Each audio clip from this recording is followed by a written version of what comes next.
And the shotgun snap is back. Emanuel trying to scissor in there. He's got him. Russell Wilson's down at the 27-yard line, and the rookie is splashing again.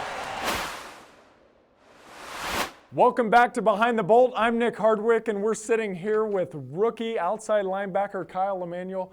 Kyle, how much fun are you having right now? Oh, I'm having a lot of fun, and you kind of adjust to the NFL life and getting to know everybody, and now kind of settling in, and you just get to play football. It's a lot of fun.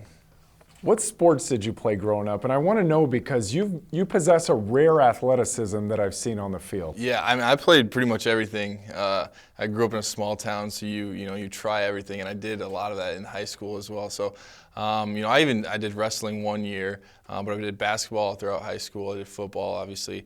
I did soccer for 2 years. I did track and field for 2 years, and I played baseball in the summer. Jesus, so you covered it all, didn't you? Just about, yes, I did.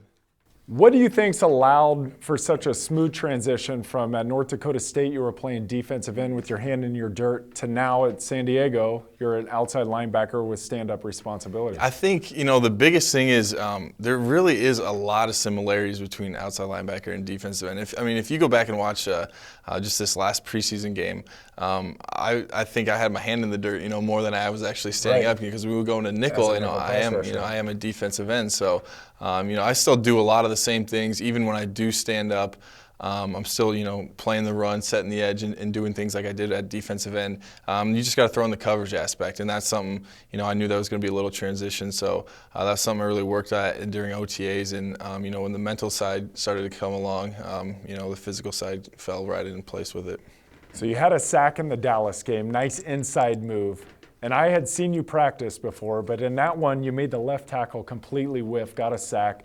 And then this week against Russell Okung, who's no slouch, you made him look really bad with a really nice dip, turn the edge, back up and in for a sack on Russell Wilson. It's incredible. Is that your go-to? It's rare to see a guy be able to put his hand down and turn and get back up into the line of scrimmage to make a sack. Yeah, I don't know if that was my go-to. I think, actually on that play, I have to give, Melvin Ingram, I think, kind of on the 3 technique. Yeah, he had a great rush and kind of, made Wilson step up, and that kind of made the play happen. But I don't know if I necessarily have a go-to right now.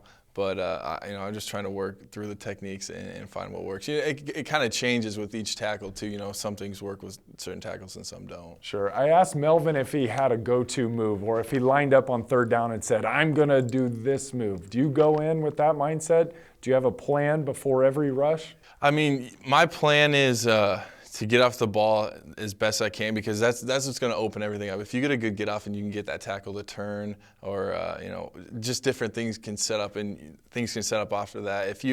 I don't like to go in necessarily having one move specifically in mind, because if they do it, if the tackle sets a certain way, it's gone, and then you're not playing fast. So I just like to get off and then kind of react, and that's when I feel like I'm doing the best. Like Bruce Lee said, you want to be like water. Exactly. When he expands, you contract. Yeah. What's your greatest asset as a football player? Oh, it'd have to be, I think, my work ethic and my motor. And, everyone at this level is physically gifted and obviously, extremely talented as football players. And you have to kind of try and find some way to set yourself apart. And that's kind of something that's been, implanted in me since, when I was at NDSU, is just always running the ball and always giving maximum effort. And that's kind of what I try to do. I think that's a big reason, why I'm here today. So in your room, in the linebacker room, it's you, Melvin, Jerry, and you guys. Is there a competition going on between you two? Do you talk about it before the game of who's going to get there, who's going to make the most plays? There's not. We haven't talked about it a lot. But, last game when me and Melvin were out there, he just came up to me and was talking to me a little bit, and I was like, all right, let's race to the quarterback. And he's like, yes, sir, let's do it. So, there's always that little friendly competition going on. Well, there was one where you and Jerry both in Arizona met at the quarterback and then were laying on the ground afterwards. Yeah, it's a race. Obviously, you want to get the sack, but if your buddy gets it, that's all good too. Will everybody on a national level know who Kyle Emanuel is after this season? I mean, I hope so. That's not necessarily my goal, and I don't really concern myself too much with that.